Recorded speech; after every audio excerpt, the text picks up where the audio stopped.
La grâce et la paix par Jésus-Christ, le ressuscité du troisième jour. Nous bénissons le Seigneur pour cette nouvelle vidéo. Nous remercions le Seigneur pour l'opportunité qu'il nous fait et pour voilà, la grâce qu'il nous donne de pouvoir s'exprimer et de pouvoir à nouveau parler des oracles de Dieu. Donc, pour ceux qui connaissent, je serai aujourd'hui avec le frère Jordan. Shalom. Et mes bien-aimés, nous aimerons parler de la prophétie biblique. Pourquoi la prophétie biblique? Pour la simple bonne raison, dans un premier temps, voilà, nous sommes des amoureux de la parole, des amoureux des Écritures. Et il est vrai que nous sommes dans un temps, dans une génération où la Bible est véritablement combattue par beaucoup de personnes en disant que la Bible est un livre falsifié, un livre monté de toutes pièces, un livre voilà, copié, bref, un livre qui n'est pas inspiré tout simplement. Ce qui est très intéressant voilà, de noter avec les Écritures, c'est qu'au-delà d'être un livre historique, parce que la Bible est quand même un livre historique, elle retransmet et retranscrit voilà, l'histoire des personnages de la Bible qui nous ont précédés. Mais au-delà de ça, la Bible est aussi et également un livre prophétique. C'est-à-dire qu'elle annonce des choses longtemps avant que la chose n'arrive, et la chose arrive avec exactitude. Vous savez, vous pouvez par exemple prédire voilà, que dans 10 ans, par exemple,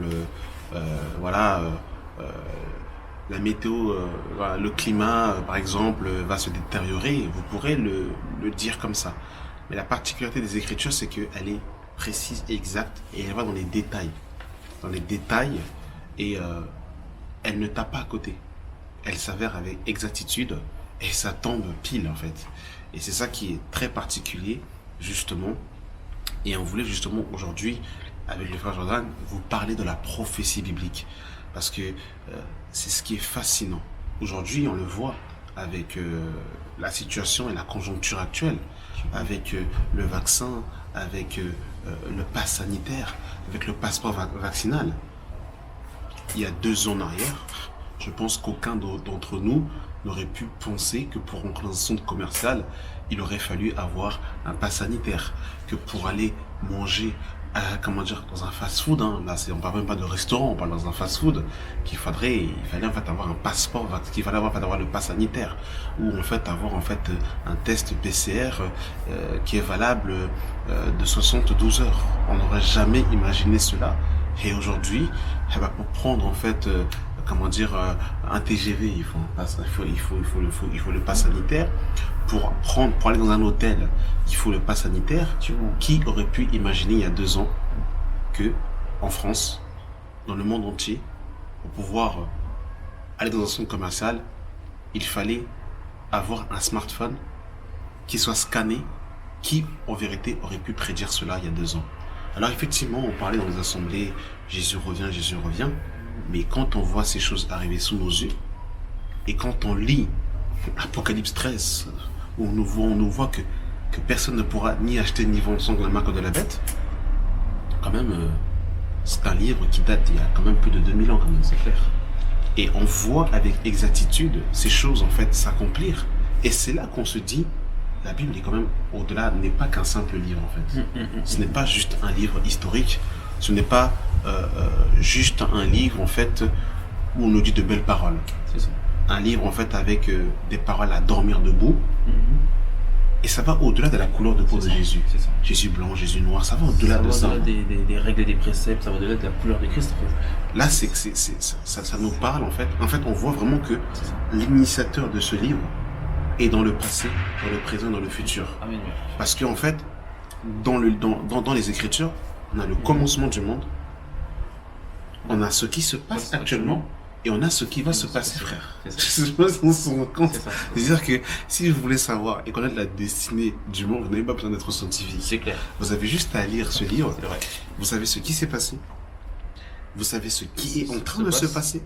Et vous savez ce qui va se passer. Ça, c'est terrible. Et il n'y a que le créateur du ciel et de la terre et c'est pour cette raison qu'il n'a pas écrit d'ailleurs, que Jésus n'a pas écrit, parce qu'il est la parole. Il ne pouvait pas écrire. Il est la parole. Et ce qui est intéressant, je terminerai par là, je laisserai le frère Jordan s'exprimer, c'est que les personnages de la Bible qui ont écrit ce livre Bah effectivement, quand on lit par exemple le livre de Genèse, quand on lit par exemple le livre de Chroniques, quand on lit par exemple le livre de Malachie, de Matthieu, quand on lit ces 66 livres, on a l'impression qu'ils ont été écrits au même endroit, Même moment. au même moment, par le même auteur. C'est clair. Alors que, en fait, ce qui est très impressionnant, c'est que, en fait, ce livre n'a pas été écrit par les mêmes auteurs. Ils avaient différentes classes sociales différentes. C'est ça. Parce que vous avez par exemple un homme comme David. David était roi. Mhm. Comme Salomon était riche, il était sage. Et vous avez par exemple, Pierre. des gens comme Pierre, par exemple, qui étaient, Pierre n'était pas spécialement, Les choses. voilà, il était pêcheur. Au point où même en fait, dans Actes des Apôtres, ils vont dire ces hommes qui n'ont pas étudié comment. C'est ça. C'est des gens qui étaient ignorants en fait. C'est ça. Donc en fait, ce qui est bas de intéressant, la société. c'est ça. C'est-à-dire que, en fait, les auteurs de la Bible ont différentes classes sociales. C'est ça. Vous avez des riches, vous avez des moins riches, vous avez. En fait, c'est ça qui est impressionnant. Et ils ne l'ont pas écrit, comment dire, au même endroit, au même moment. Ils étaient en fait des fois en fait à des siècles, en fait d'intervalle. Mais quand en fait on lit ce qu'ils disent, ça converge vers un seul message. C'est ça. Le Fils de Dieu qui devait venir sur la terre, mourir, mettre enterré sous la terre, ressusciter le 3e jour, et qu'il reviendrait chercher son église. C'est ça. Et la première prophétie biblique, gloire à Dieu, la première prophétie biblique, on la retrouve dans Genèse 3,16. Est-ce que tu peux nous faire la lecture de Genèse 3,16?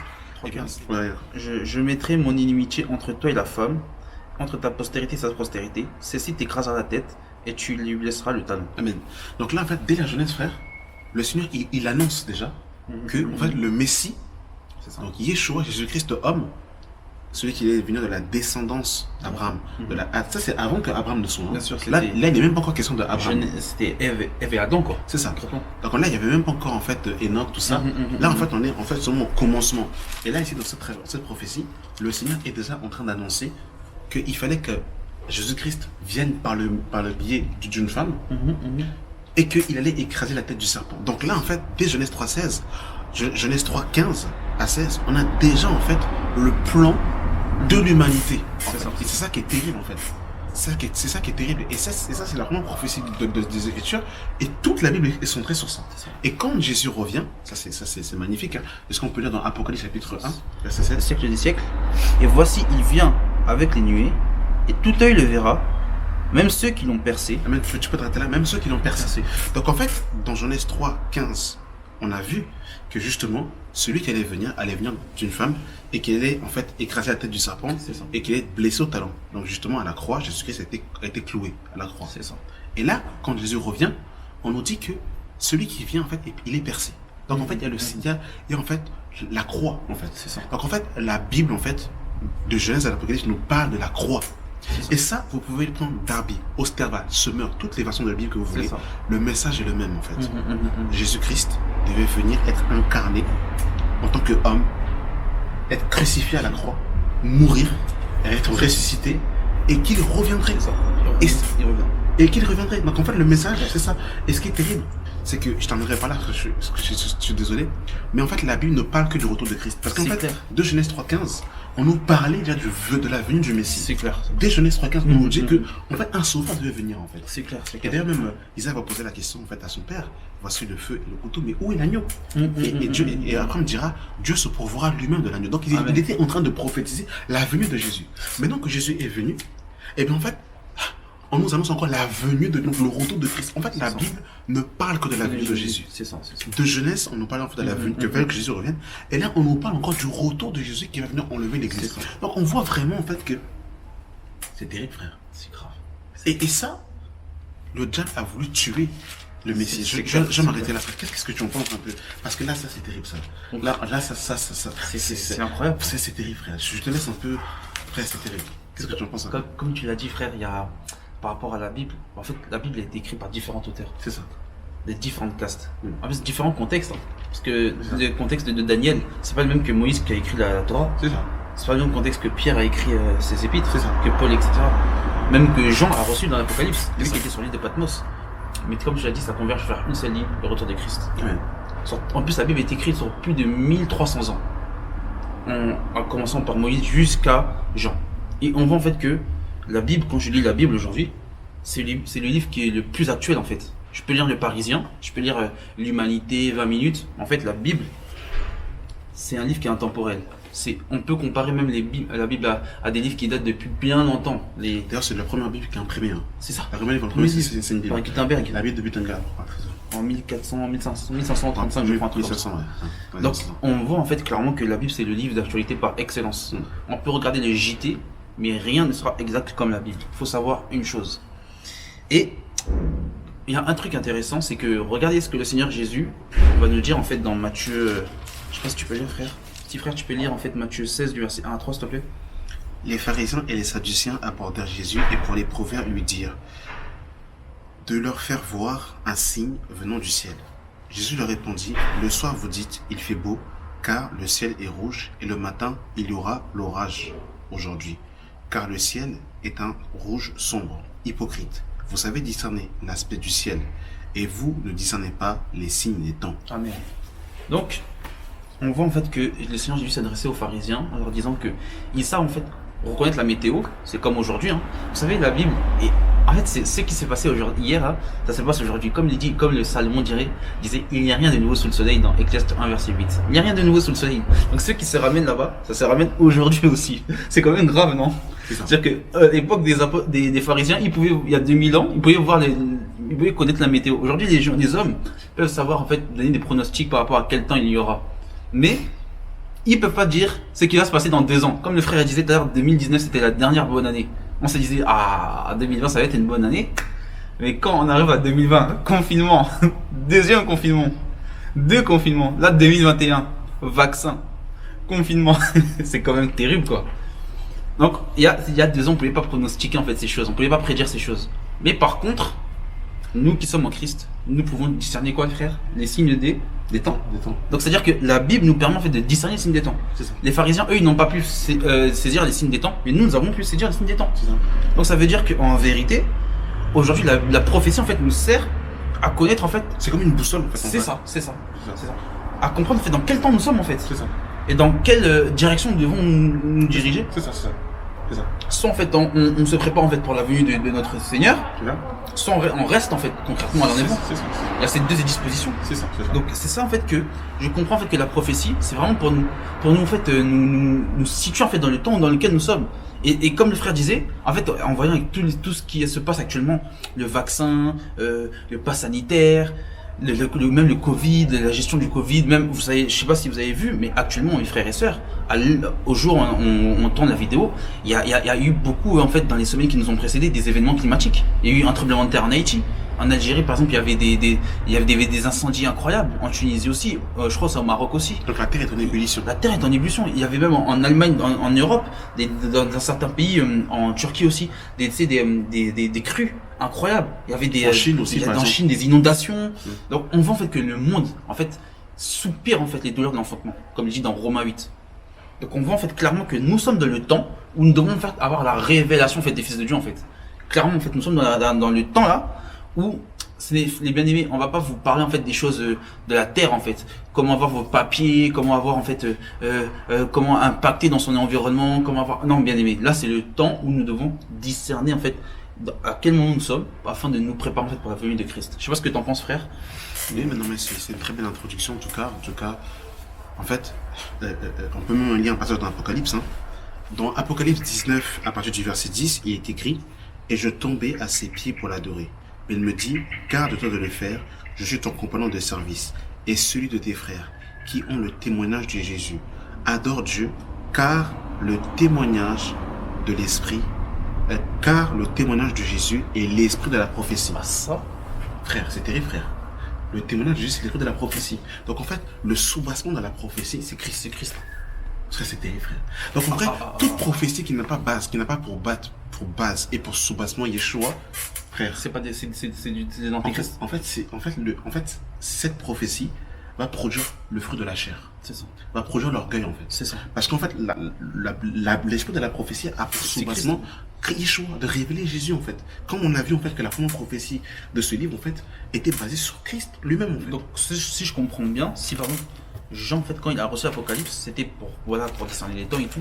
Mais dans le premier but, en fait, c'était de révéler Christ, en fait. D'ailleurs, Apocalypse, qu'est-ce que tu veux dire Apocalypse? Apocalypse en grec, c'est Apocalypse qui signifie dévoilement, révélation. Frère. Ça. Et nous voyons que Jésus marche au milieu de ces journées d'or. Donc c'était la présentation du Fils de Dieu. C'est ça. Donc en fait, une véritable révélation a toujours pour but de Christ, en fait. C'est ça. Le but, c'est Christ. C'est que Christ soit au milieu, en fait. C'est ça. C'est pas pour, en fait, prophétiser pour prophétiser, en fait. C'est Genre, ça. en fait, j'ai rêvé, t'avais en fait un débardeur blanc, par C'est exemple. ça. Et dire, en fait, c'est une prophétie. Demain, tu vas aller dans une boulangerie, tu vas acheter un croissant, en fait, et du pain. D'accord? C'est quoi le but final, en fait? C'est ça. Et en fait, on voit que, en fait, le but de la prophétie, c'est comme le miracle. Un miracle, le but, c'est de nous ramener à Christ. La parole, c'est de nous ramener à Christ. Et la prophétie, c'est de nous ramener à Christ. Et de nous attacher à lui surtout. C'est ça. Et de nous préparer, en fait, pour son retour, en fait, concrètement. Exactement. C'est ça. Donc, en fait, tout message prophétique, vraiment, a pour but et soubassement, en fait, Yeshua lui-même, en fait. Mais en fait, si, en fait, la prophétie a pour but l'homme, la chair, les bâtiments, les costumes, la connaissance, l'orgueil, on voit en fait que ce n'est pas en fait l'esprit de Jésus C'est ça. qui est le témoignage de la prophétie. C'est ça. Qu'est-ce que tu en penses là? Parce que c'est terrible parce que le Seigneur nous... Ah, mais c'est clair, en fait. C'est clairement, comme tu l'as dit, la ça. prophétie, c'est quelque chose qui est censé, en fait, nous ramener vers Christ. Et regardez le premier passage de l'Apocalypse. Apocalypse chapitre 1, verset 1 à 3. Révélation de Jésus. Vous voyez le premier, je m'arrête juste là. Révélation de Jésus. Donc c'est-à-dire c'est la révélation qui appartient à Jésus-Christ. On va continuer la lecture. Que Dieu lui a donné pour montrer à ses serviteurs les choses qui doivent arriver bientôt. Et qu'il a fait connaître par l'envoi de son ange à son serviteur Jean. Celui qui a attesté la parole de Dieu et le témoignage de Jésus. Soit tout ce qu'il a vu. La parole de Dieu et le témoignage de Jésus. Or nous savons que la parole de Dieu c'est Jésus-Christ. Et le témoignage de Dieu c'est Jésus-Christ encore. Et on va voir quoi? Il va dire verset 3. Heureux celui qui lit et qui entend les paroles de la prophétie et qui garde les choses. Qui garde les choses qui sont écrites, car le temps est proche. Tu vois, frère? Et on va dire quoi? On va dire que là, dans le verset 4, on va dire qu'on va envoyer le message aux sept églises, à celui qui était, qui vient et qui était. Tu vois? Qui vient et qui était. Donc on comprend en fait que celui qui était, qui vient, c'est Christ en fait. Tu vois? C'est ça. De manière intemporelle. Donc en vérité, la prophétie, la révélation de Jésus-Christ, l'Apocalypse me conduit seulement vers Christ. On comprend que de Apocalypse chapitre 1 à Apocalypse chapitre 22, cette prophétie nous explique que Christ. C'est-à-dire que même la divinité de Christ, on la voit au travers de la prophétie en fait. Et que cette prophétie en fait a pour but en fait de nous en fait nous attacher à Christ. Et nous qui sommes cette génération en fait qui va peut-être voir le retour de Christ, bah, nous devons, comme il est dit au verset 3, nous devons garder ces choses en fait. Nous devons faire attention, comme il est dit dans Matthieu 24 à partir du verset 15, que ceux qui fassent attention, ceux qui disent Daniel, fassent attention en fait. Parce que les temps sont proches en fait. Nous sommes dans ces temps en fait, bien aimés. Donc, je sais pas ce que t'en penses frère, mais ce que je comprends en fait, c'est que cette prophétie-là en fait, l'Apocalypse, que ce soit l'Apocalypse, c'est même la parole, parce que la parole entière est une prophétie. En fait, on comprend en fait que réellement, le but, la soubassement, la base, c'est Christ. Et que nous allons en fait, en gardant ces choses, aller à Christ en fait. Amen. Ça c'est pour nous ramener en fait directement à Christ. Amen. Tu vois? C'est parce que excuse-moi frère, mais la prophétie c'est pas seulement pour nous en fait Nous galvaniser ou nous en fait nous satisfaire notre chair en fait. C'est ça. Mais c'est réellement fait pour nous conduire à Christ. Parce qu'en fait la prophétie ça a un seul but mes bien-aimés. C'est pour en fait la prophétie c'est pour parler des événements futurs. En fait un prophète c'est un oracle qui part de la part de Dieu en fait, qui prédit les choses à venir. Donc les choses à venir en fait c'est quoi bien-aimés? C'est le retour de Christ. C'est que, vous savez, Christ, il a déposé son esprit en nous, dans Acte 2. En vérité, c'est comme s'il récupérait son esprit, s'est récupéré lui-même lors de l'enlèvement, en fait. Il vient, en fait, tel un aimant, on ira vers notre maître, si nous avons gardé les paroles de ce livre. Je sais pas ce que t'en penses, frère, de tout ce que j'ai dit, mais c'est quand même grave, quoi. Ah, ça, c'est en tout cas, que Dieu soit béni, en tout cas. Mais vraiment, franchement, j'aimerais vraiment qu'on le relise, hein, à Apocalypse 19, parce que je trouve que c'est très pertinent. Donc Apocalypse 19, à partir du verset 10, c'est ça? Et je tombais à ses pieds pour l'adorer, mais il me dit, garde-toi de le faire, je suis ton compagnon de service et celui de ton frère, qui ont le témoignage de Jésus, adore Dieu, car le témoignage de Jésus, c'est l'esprit de la prophétie. Donc derrière la prophétie, il y a un esprit.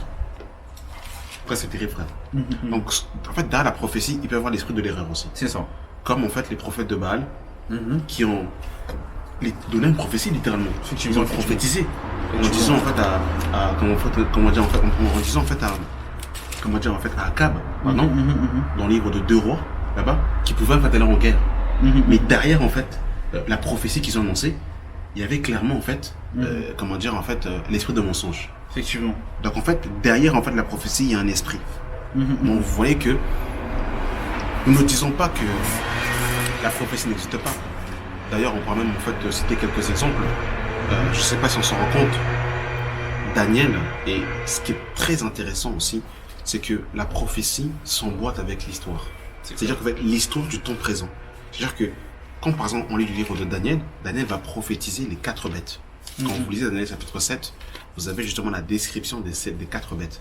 La première bête, vous avez en fait le dragon, le lion avec les 2 ailes, qui est l'image en fait de Babylone. Vous avez par la suite en fait, comment dire, l'ours avec les côtes dans la bouche, qui est l'image en fait des Mèdes et des Perses. Vous avez par la suite l'image, comment dire en fait, du léopard avec 4 têtes, quand justement Alexandre le Grand va mourir, ces 4 généraux vont reprendre la succession, et vous avez par la suite la 4e bête qui est l'Empire romain. Et ces 4 royaumes ont existé véritablement sur la terre. Personne ne peut le contester, ils ont existé. C'est ça qui est terrible, c'est-à-dire que la prophétie s'emboîte avec l'histoire. Quand par exemple, quand on est par exemple Daniel chapitre 9, et que Daniel va prophétiser par exemple la destruction du 2e temple, alors que le 2e temple n'était pas encore construit, c'est ça qui est terrible. Le 2e temple n'était pas encore construit, mais on voit déjà la destruction du 2e temple dans Daniel chapitre 9. C'est terrible. On voit dans le livre de Ésaïe que Dieu va annoncer le nom de Cyrus avant que Cyrus ne naisse. Cyrus, donc c'est par Cyrus que les enfants d'Israël ont été comment dire, dégagés de la main des Babyloniens. Et c'est par Cyrus aussi qu'ils sont retournés en Israël et qu'ils ont eu la permission de rebâtir justement le 2e temple. Et juste faire un plus pour te dire que dans Jérémie chapitre 51 à partir du verset 30, on peut voir en fait que la prophétie en fait par rapport à la destruction de Babylone, elle sera donnée en fait. Et on voit l'accomplissement dans Daniel 5 avec Belshazzar quand il va être pesé avec l'écriture sur le mur quoi. C'est pour te dire qu'on voit que la prophétie quand même est un livre vraiment prophétique et historique. C'est ça. Qui démontre que ça c'est des choses en fait historiques qui sont réalisées et les gens peuvent le vérifier avec l'histoire. C'est ça. Même les antérieurs aussi, les 70 ans en fait. Quand on lit par exemple le Jérémie 25 à partir du verset 11 à 10, 11 à 12, on voit en fait que Jérémie avait prophétisé 25 ans, à 70 ans, et 70 ans de captivité. Donc on voit en fait que même dans Daniel 9, Daniel va prier aussi par rapport aux 70 ans, parce qu'il voyait que les 70 ans s'étaient écoulés. Donc on voit en fait que les 70 ans sont réellement réalisés en fait concrètement. C'est ça. Donc voilà. Et c'est terrible. Et on voit même par exemple que, je ne sais pas si vous vous rendez compte, avant que l'homme impie ne soit officiellement présenté, la Bible nous dit que selon Apocalypse 13, le verset 5, qu'elle aura un règne de 42 mois. Et Daniel 9, le verset 27, nous dit que l'homme impie va signer un traité de paix pendant 1 semaine. C'est-à-dire en fait que elle est précise, la Bible.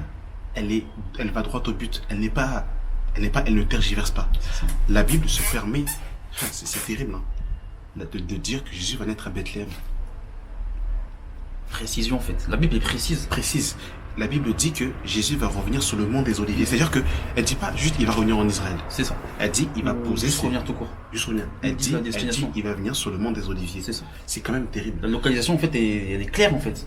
Encore en fait une chose en fait que pour montrer que la Bible est un livre prophétique. La Bible nous parle de 7 fêtes de l'Éternel. D'accord? Et dans ces 7 fêtes de l'Éternel, eh bien, dans ces jours exacts, il s'est passé des choses prophétiques qui nous parlent tout simplement en fait du calendrier de Christ, tout simplement. La fête de la Pâque. Et Jésus est mort le jour de la Pâque. Quand même, il aurait pu mourir dans la semaine, franchement, peut-être 2 jours avant, ou 2 jours après, ou 1 jour avant, ou 1 jour après. Il est mort le jour de la Pâque. Enseveli le jour des pains sur le vin, ressuscité le jour de la fête des prémices. Le Saint-Esprit est descendu le jour de la fête des Pentecôtes, le jour exact. Le Shavuot, c'est grave. Et les 3 prochaines fêtes qui vont se réaliser, qui sont aussi des fêtes prophétiques. Il y a les fêtes de la trompette, il y a les fêtes du Grand Pardon et la fête des tabernacles. Quand on lit Zacharie 14, on voit que quand on a fait des tabernacles, les nations viendront à Jérusalem pour adorer le roi. C'est ça. Selon Zacharie chapitre 12, c'est pendant la fête du Grand Pardon que Dieu va répondre sur l'esprit d'Israël, de grâce et de supplication. Et il y a des suppositions qui disent que l'enlèvement peut avoir lieu lors de la fête des trompettes. Mais c'est pour vous dire en fait que même les fêtes de l'Éternel sont prophétiques. C'est ça. Et même les 7 jours dans la Genèse, c'est pas des jours comme 24 heures. Ce sont des temps aussi. Période, ouais. Et même dans ces temps-là, on voit encore le calendrier. Parce que Jésus est le 7e jour. C'est ça. Et l'homme a été créé le 6e jour. Et selon le calendrier hébraïque, nous sommes en fait à 6e jour, 5000 et quelques. 5000 et quelques. Donc nous sommes quasiment comme en fait au 6e jour. Parce que devant Dieu, un jour est comme 1000 ans. Donc c'est comme si on est comme au 6e jour. Donc on est comme au temps, frère. Et en fait, quand le millénaire va arriver, on va rentrer dans le 7e jour, frère. C'est ça, c'est ça. On va dans le jour du repos. Donc en fait, même en fait, les jours de la semaine, en fait, enfin, les jours de la jeunesse, sont des temps prophétiques. Qu'est-ce que tu en penses à peu près? Concrètement, même ceux qui datent en fait la venue d'Adam jusqu'à aujourd'hui disent que c'est 6000 ans en fait. C'est ça. Tu vois? C'est Ils ça. rajoutent 1000 ans en fait par rapport au début du calendrier juif.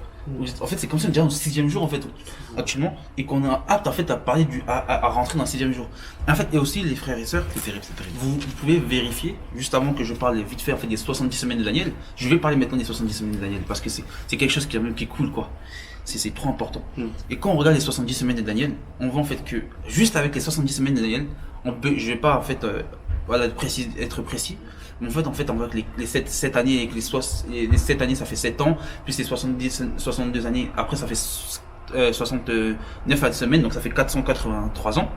Après, on arrive en fait presque à la venue du Seigneur Jésus-Christ. Jusqu'avec les 70 semaines de Daniel, on peut déterminer en fait quand le ministère du Seigneur Jésus a commencé en fait. En fait, en gros, à partir du moment où Daniel reçoit la prophétie de l'ombre, c'est ça. Si on fait le calcul des 69 semaines d'Adam, en fait, ça tombe pile à la venue en fait de Jésus. Christ. En fait. C'est ça. C'est-à-dire, en fait, les 69 semaines, c'est ça. Qui sont 483 ans, 490 ans.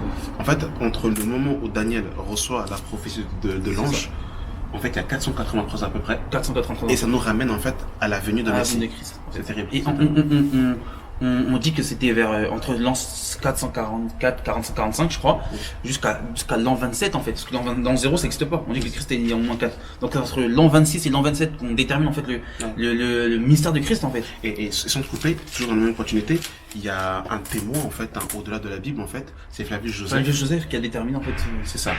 Qui parle en fait des Jean le Baptiste, qui parle en fait des apôtres, ça. Et il confirme justement en fait la véracité du ministère de Christ en fait. C'est ça.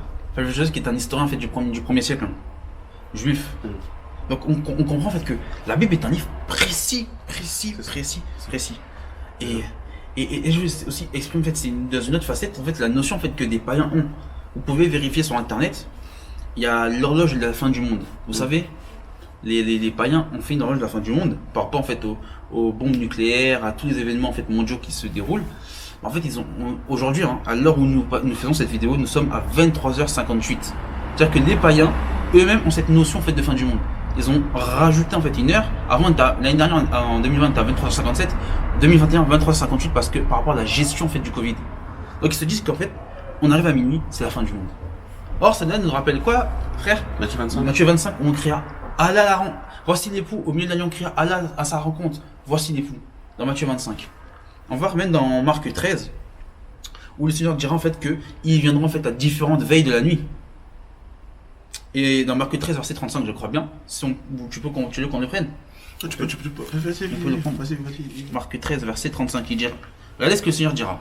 Veillez donc, car vous ne savez quand viendra le maître de la maison. Ou le soir, ou au milieu de la nuit, au chant du coq ou le matin. Craignez qu'il ne vous trouve pas endormi à son arrivée, frère. Tu vois un truc là, c'est grave quand même. À son arrivée soudaine. Donc en fait, on doit être prêt en fait. La prophétie, c'est pour qu'on soit prêt. Et il va dire quoi? Ce que je vous dis à tous, c'est veiller. Donc on voit que même Paul dira dans Romains 13, il va dire quoi? Dépouillez-vous des œuvres des ténèbres, car le salut est plus proche que l'on croit. Le soir est avancé. C'est-à-dire que autant des apôtres, c'est déjà le temps du soir. Le soir, maintenant, c'est le soir est avancé, frère. Donc c'est pour dire qu'en fait, même les païens aujourd'hui sont en cette disposition en fait de minuit. Donc à combien plus forte la raison que l'Église doit être prête? Et tu sais, pendant que tu es en train de parler, je me suis rappelé en fait d'une parole de Paul dans Galates 1. Je fais une citation rapide, mais dans Galates 1, à partir du verset 6, il va dire en fait, si même un ange du ciel vous annonce un autre évangile, qu'il soit anathème. Et environ 600 ans après, l'islam naquit. Et comment ça se passe? Apparemment, l'ange Gabriel vient du ciel pour donner Le Coran. le Coran à Mahomet. C'est quand même, surprenant. C'est clair. L'apôtre Paul parle justement de la paganisation, de l'apostasie. Mhm, Donc, 2 mhm. Thessaloniciens 2, il parle de l'apostasie. À son temps, hein, il y avait quand même encore les apôtres qui étaient des garants de la sainte doctrine. Et qu'est-ce qui se passe bien après? Eh bien, en 325, hein, avec Constantin, l'Église catholique, ensuite les pentecôtistes, ensuite les protestants, après en fait les puritains, et bref, toutes les dénominations. On a déjà fait plusieurs messages à ce sujet, mais pour montrer en fait que plein avant, parce qu'effectivement en fait nous en fait on vit le temps présent, mais il faut revenir le contexte dans lequel en fait les choses ont été écrites. Quand la Bible dit par exemple, comment dire, que dans les ans quelques-uns abandonneront la foi. Mais on le voit aujourd'hui clairement. Les personnes qui ont abandonné la foi, qui s'attachaient à des esprits sexuels de doctrine de démons. Mais Paul avait prophétisé ça depuis qu'il avait prophétisé cela. Quand dans Acte 20, Paul dit je sais qu'il s'introduira parmi vous après mon départ des loups cruels qui n'épargneront pas le troupeau, quand il parle aux anciens d'Éphèse, peu de temps après, on voit dans le livre d'Apocalypse chapitre 2 que Éphèse a abandonné son premier amour. Éphèse a abandonné son premier amour, on le voit. Donc on voit vraiment que la Bible est vraiment un livre prophétique. Elle annonce les choses à venir et ça arrive avec exactitude. Et regardez même, quand on nous parle, par exemple, en fait, de Pharaon, historiquement parlant, si vous faites vos recherches, vous pouvez voir, en fait, sur Internet, on peut voir qui a été découvert les chars, comment dire, des soldats de Pharaon. Des roues. Dans la mer Rouge, en fait. C'est ça. C'est le chercheur Ron Wyatt, hein, le chrétien qui faisait des expéditions, qui avait vu des roues, en fait. C'est ça. Il avait même découvert l'arche de Noé, hein, à ce qui paraît, en Turquie, sur le mont Ararat. Donc, c'est-à-dire que même, en fait, les choses, même le mont Arabi, comment dire, Le mont Sinaï. Le mont Sinaï, pardon, qui est en Arabie. Effectivement. En fait, si vous faites vos recherches, vous allez voir, en fait, que sur le sommet, en fait, il y a, en fait, c'est un amas noir, en fait. Un amas noir, parce que quand Dieu en fait s'était manifesté, en fait il y avait des tonnerres.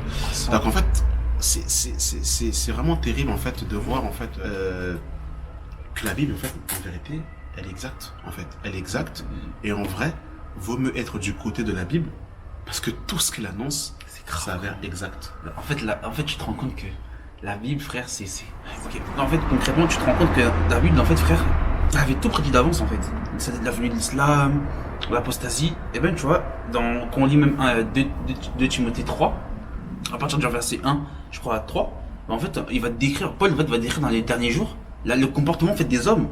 Je pense qu'il y avait des hommes en fait qui avaient ce comportement en fait à son époque, mais en fait il va y avoir la généralisation en fait. Il va dire qu'il y aura des temps, difficiles en fait. C'est ça. Car les hommes seront hautains, blasphémateurs, orgueilleux, etc. Donc en fait tu te rends compte que la prophétie en fait c'est vraiment dans un but d'avertissement aussi. En fait en gros c'est comme un qui sonne du chauffard pour avertir, c'est ça, pour veiller, c'est ça, afin d'être prêt pour le retour de Christ. C'est ça en fait, c'est ça le but de la prophétie. La prophétie en fait ça nous conduit vers Christ, on est d'accord, c'est pour nous préparer, mais en fait c'est vraiment un avertissement en fait. C'est ça. Pour nous dire que oui, vous voyez dans les temps auxquels vous êtes, vous avez des tribulations, vous avez des difficultés, mais imaginez en fait à ces moments-là en fait. Regardez dans Matthieu 24, ici, à partir du verset 15, c'est pourquoi lorsque vous verrez l'abomination de la désolation, dont a parlé le prophète Daniel, établir le sien, que celui qui dit fasse attention. Que celui qui dit fasse attention. Parce que c'est vraiment un avertissement en fait. Parce que lorsque vous lisez Matthieu 24 pardon, du verset 1 à 14, en fait le Seigneur va parler que des signes en fait du temps de la fin. Tu vois, le Seigneur va parler que des signes du temps de la fin. Mais en fait, quand on s'y approche, on voit qu'à partir du verset 15, il parle de la grande tribulation parce qu'il voit la manifestation de l'homme impie. Et on voit en fait qu'à ce moment-là, concrètement, si nous ne sommes pas enlevés, l'Église va rentrer carrément dans la grande tribulation. Les chrétiens, en tout cas, qui n'ont pas été prêts plutôt, vont rentrer dans la grande tribulation. Ils vont subir en fait, clairement. Et pendant que tu parles de ça, je me souviens aussi de la prophétie quand même, qui est une prophétie quand même osée. Au temps de Paul, effectivement, le temple est encore là, mais il parle quand même de la construction d'un 3e temple. C'est ça. Ça c'est terrible, ça dans 2 Thessaloniciens 2, on voit clairement que on nous parle justement en fait que l'homme impie va s'asseoir dans le temple, sera clairement lui-même Dieu. Alors qu'aujourd'hui, quand on regarde en fait Israël, elle est entourée des nations arabes, mais la Bible prophétise déjà qu'il va y avoir un 3e temple. C'est-à-dire que dans Daniel 9, la Bible prophétise la destruction du 2e temple. Jésus va le confirmer dans Matthieu 24, il dira que ce temple ne restera pas ici, pierre sur terre, qu'il ne sera renversé. Et dans 2 Thessaloniciens 2, on nous parle justement d'un 3e temple. C'est quand même terrible quand même. Et quand on aligne en fait, et encore là, on n'est même pas en train de tout vous dire, Jérémie va prophétiser la destruction de Babylone et il va dire non seulement qu'elle sera détruite, Parce que déjà que Babylone sera détruite, c'est comme si vous dites aujourd'hui, c'est comme si quelqu'un se lève et qui dit que Paris sera détruite. Ouais. En vrai, il faut le dire. Mais non seulement qu'elle sera détruite, mais qu'elle ne sera plus habitée. C'est ça, ouais, c'est ça. Et aujourd'hui, Babylone est détruite et elle n'est plus habitée. Et il va y avoir en fait Saddam Hussein qui va vouloir essayer de la reconstruire. Il va se faire tuer en fait. Donc on voit quand même que quelle audace de prophétiser cela en fait. Et ça va s'arriver avec exact. Pareil aussi, la destruction aussi de l'Égypte aussi. Que l'Égypte aussi allait tomber. Pareil aussi, parce qu'à l'époque, l'Égypte aussi était la plus grande puissance. C'est ça. Et elle avait, il y avait aussi la destruction de l'Égypte aussi qui avait été prophétisée. Donc, quand même, quand on met tout ça bout en bout, quand vous lisez Matthieu 28, pardon, Deutéronome 28, eh bien, Moïse prophétise que les enfants d'Israël vont se détourner du Seigneur. C'est quand même terrible, non? Parce que ils ont fait 40 ans dans le désert. Moïse après va mourir. Il va faire la passation en fait à Josué. Moïse prophétise que les enfants d'Israël vont se détourner de lui. Il va même chanter un cantique en fait, pour en fait qu'ils se souviennent en fait du Seigneur pour qu'ils reviennent à lui. Et c'est exactement ce qui se passe, c'est que au temps des juges, en fait, les gens, ils avaient abandonné le Seigneur. C'est ça. Ils voulaient même un roi en fait. Ils voulaient un roi. Et ça c'est terrible, c'est que en fait, ça c'est terrible. Et ils avaient même prophétisé même en fait, clairement en fait la déportation et en fait l'assujettissement en fait du peuple israélite. En fait, tout ça pour vous dire quoi? Pour vous dire en fait que la Bible, on peut dire oui c'est faux, etc. D'accord. Mais la Bible, moi je mets au défi aujourd'hui, ça c'est un défi que je lance, de me montrer un livre dans le monde. Montrez-moi votre livre qui est aussi exact que la Bible. Et surtout quelle audace de prophétiser à l'avance les événements à venir et qui arrivent avec certitude. Parce que c'est pas un problème de dire que la Bible elle est falsifiée. D'accord. Maintenant, ramène ton livre. Ramène-nous ton livre. Ramène-nous, peu importe, tu ramènes n'importe quel livre bouddhiste, hindouiste, même scientifique. Ramenez-nous Nostradamus même. Mais pas avec une seule prophétie, ça reste exact. C'est ça. Parce que la Bible dit que si, dans l'homme 13, si un prophète annonce quelque chose qui arrive, mais qui nous ramène auprès de notre Dieu, on n'a pas à y croire. Là, on nous parle de l'entièreté de la prophétie de la Bible. Et il faut savoir que la prophétie centrale de ce livre, c'est la venue de Christ. Et c'est cet avéré exact. Qui peut aujourd'hui dire, et je t'amènerai par là, c'est que la puissance de l'œuvre de la croix, elle est effective et véritable. C'est-à-dire qu'on peut donner notre témoignage avant et après. C'est clair. La puissance de l'œuvre de la croix, la victoire sur le péché, ce n'est ni grec ni hébreu, c'est la puissance de la semence incorruptible qui est véridique et efficace et qu'on ne peut pas nier. Donc qu'est-ce que tu pourrais dire peut-être pour conclure un peu par quelques mots? Je vais prendre une écriture. Vas-y. Tite. Avant ça, j'aimerais juste aussi préciser que la Bible c'est une prophétie qui ne parle que d'un seul homme. Comme il dit dans Luc 24 verset 44 que le Seigneur ouvrit l'intelligence à ses disciples et qu'il ouvrit afin qu'ils comprennent tout ce qu'il disait de lui en fait dans la loi, les psaumes et les prophètes. Il faut savoir que les Écritures ne parlent pas d'un seul homme, d'un autre homme. Parce que je prends aussi l'initiative de dénoncer des prophètes, comme les Kakoufili qui pensent que dans Matthieu 25 ils sont prédits, ou des Branham qui sont dans Malachie 4 qui pensent qu'ils sont prédits, ou dans Apocalypse 10 verset 7, etc. Alors que c'est faux. La prophétie ne concerne que le Seigneur Jésus-Christ. La parole ne concerne que le Seigneur Jésus-Christ. Et aussi, je voulais préciser que beaucoup de bien-aimés aussi fassent attention, qui ne prennent pas la parole comme la prophétie comme qui n'interprètent pas la prophétie d'une manière particulière, comme dit dans 2 Pierre, chapitre 1, verset 20. Faites attention quand vous lisez la prophétie. Si vous n'êtes pas en fait assez assis, allez voir des anciens ou des frères d'âge mûr et qui pourront vous expliquer concrètement. Mais n'interprétez pas la prophétie d'une manière vaine ou d'une manière particulière. Et ce que j'aimerais dire en fait comme conclusion, il est dit dans Tite chapitre 2 verset 11 à 13, je vais lire l'écriture, dit car la grâce de Dieu, source de salut pour tous les hommes, source de salut pour tous les hommes. Si certains vous disent que Jésus est mort que pour l'Église, c'est faux. Il est mort pour tous les hommes. Et dira, elle nous enseigne à renoncer à l'impiété et aux convoitises mondaines. Vous avez vu, la grâce nous fait ceci. Et de vivre dans le siècle présent selon la sagesse, la justice et la piété. En quoi? En attendant la bienheureuse espérance et la manifestation de la gloire de notre grand Dieu et Sauveur Jésus-Christ. Donc, la manifestation, c'est-à-dire son retour, notre Dieu et notre grand Dieu et Sauveur Jésus-Christ, c'est une bienheureuse espérance. Donc, nous attendons avec avec bienveillance et de manière heureuse le retour de notre Seigneur Jésus-Christ, notre Dieu et Seigneur Jésus-Christ. Merci en tout cas mes bien-aimés d'avoir pris le temps voilà, de regarder cette vidéo. Le but de cette vidéo était vraiment pour affirmer l'authenticité de la Bible, que c'est vraiment un livre inspiré, que c'est un livre prophétique et qu'il n'y a aucun livre dans le monde qui ne peut décrire avec une telle exactitude les choses qui étaient, les choses qui sont en train de se passer actuellement et les choses qui vont venir. Je nous encourage véritablement en fait à méditer les Écritures, hein, parce qu'aujourd'hui c'est vrai que le désordre qu'il y a dans beaucoup de nos églises, dans le paganisme qu'il y a tout simplement, c'est parce qu'on s'est détourné tout simplement de ce livre. Et le but de toutes ces vidéos, c'est un seul message: revenons à la parole. C'est tout simplement ça, le cri: revenons à la parole, à la simplicité des Écritures. C'est vraiment le but vraiment voilà, de ce message. Donc je nous encourage vraiment encore à être des lecteurs de la parole, à méditer, creuser, lire les Écritures, à faire des investigations, à faire des recherches véritablement. Et le Seigneur se révélera à vous véritablement, de sortir des dénominations, de sortir en fait de tout en fait le dogme des hommes et de revenir au plus près des Écritures. Priez le Seigneur pour que Dieu vous conduise auprès des frères et sœurs qui aiment vraiment le Seigneur, qui aiment la vérité. Voilà, en tout cas, merci d'avoir pris le temps de regarder cette vidéo. Jésus revient, soyons prêts, parce que l'esprit de la prophétie, le témoignage de Jésus, c'est l'esprit de la prophétie.